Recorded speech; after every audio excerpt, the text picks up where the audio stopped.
harashinzwe igiciro cifatiro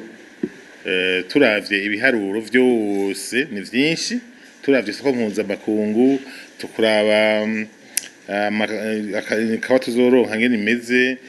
tukaraba ngene amahera y'amarundi avunjwa tukaraba vyose twashitse rero ku giciro c'intuzo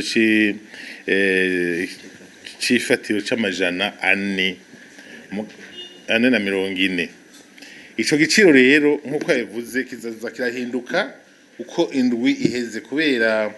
ikintu cyo gumara igiciro kimwe nkuko vyahora biba kera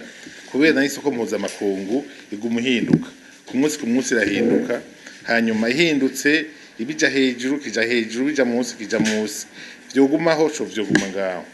hanyuma ico giciro naco ntarengwa twasanze twumvikanye ko coba amajana 4 uko vyaharuye yavuze sino bikunda bisubiramwe nkuko yavuze rero ico n'igiciro gitegerezwa atamuntu ashobora kuja munsi yacu.